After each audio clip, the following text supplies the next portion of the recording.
అనగనగా ఛానల్‌కి అందరికీ స్వాగతం. ఇప్పుడు మనం విష్ణు శర్మ గారు రాసిన పంచతంత్రాన్ని పరవస్తు చిన్నేసూరి గారు నీతి చంద్రిక అని తెలుగులోకి అనువదించారు. ఇప్పుడు మిత్రభేదం నుంచి నందిగుప్తుడు, సుదర్శన గుప్తుడు అనే కథ విందాం. అనగనగా జనావతి అనే పట్టణంలో ఇద్దరు స్నేహితులు ఉండేవాళ్ళు. వారిలో ఒకరు మంచివాడు, మరొకడు చెడ్డవాడు. మంచివాని పేరు సుదర్శన గుప్తుడు, చెడ్డవాని పేరు నందిగుప్తుడు. ధన సంపాదనకై ఇద్దరు దేశాటనకు వెళ్తారు. సంపాదించిన డబ్బును ఒక మూటలో కడతారు. అడవిలో నడుస్తూ తమ ఊరికి తిరిగి వస్తుండగా నందిగుప్తుడు ఇలా అంటాడు: మిత్రమా సుదర్శన గుప్తా, ఇంత ధనాన్ని మన ఊరికి తీసుకెళ్లడం క్షేమం కాదు. ఈ అడవిలోని పెద్ద జమ్మి చెట్టు కింద గుంత తవ్వి దానిలో ఈ డబ్బు మూటను దాచిపెడదాం. ప్రస్తుతానికి ఖర్చుల కింద కొంత డబ్బు ఉంచుకుందాం. సరేనంటాడు సుదర్శన గుప్తుడు. జమ్మి చెట్టు కింద గుంతను తవ్వి అందులో డబ్బు మూటను దాచి తమ ఊరికి చేరుకుంటారు. ఆ రాత్రి నందిగుప్తుడికి నిద్ర పట్టలేదు. ధనాన్ని అపహరించాలన్న దురాశతో అర్ధరాత్రి అడవికి చేరాడు. గుంత తవ్వి డబ్బు మూటను దొంగిలిస్తాడు.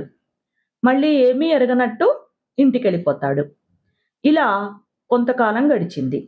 ఓ రోజు సుదర్శన గుప్తుడు నందిగుప్తుని దగ్గరకు వచ్చి ఇలా అంటాడు: మిత్రమా నందిగుప్త, నా వద్ద ఉన్న ధనం మొత్తం ఖర్చయిపోయింది. మనం అడవికి వెళ్ళి ఇంకొంత డబ్బు తెచ్చుకుందాం అంటాడు. సరేనంటాడు నందిగుప్తుడు. ఇద్దరూ అడవికి వెళ్తారు. జమ్మి చెట్టు కింద తవ్వి చూస్తారు. ధనం మూట కనిపించలేదు. నీవే దొంగలించావని సుదర్శన గుప్తుని నిందిస్తాడు నందిగుప్తుడు. నందిగుప్తుడు గ్రామాధికారికి ఫిర్యాదు చేస్తాడు. సాక్ష్యం ఏమిటని గ్రామాధికారి అడుగుతారు. ప్రకృతే సాక్షి, జమ్మి చెట్టు సాక్ష్యం చెప్తుంది అంటాడు నందిగుప్తుడు. తీర్పు తర్వాత రోజుకు వాయిదా పడుతుంది. ఆ రాత్రి ఇంటికి వచ్చిన నందిగుప్తుడు తన తండ్రితో ఇలా అంటాడు: నాన్న, నీవు జమ్మి చెట్టు త్వరలో దాక్కుని చెట్టు మాట్లాడినట్టుగా సాక్ష్యం చెప్పు. డబ్బు దొంగిలించింది సుదర్శన గుప్తుడు అని చెప్పు.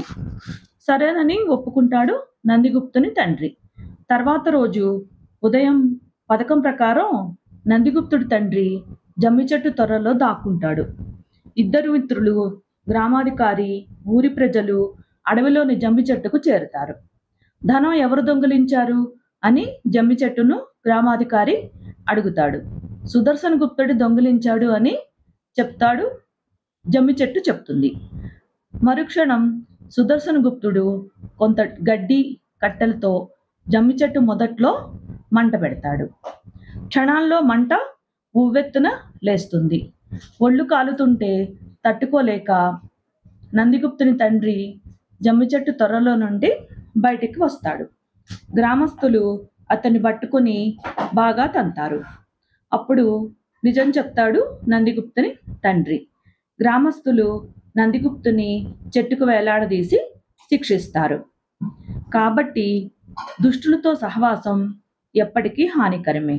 అంటే చెడ్డవాళ్ళతో సహవాసం చేస్తే మంచి వాళ్ళకు కూడా ప్రమాదాలు జరుగుతాయి.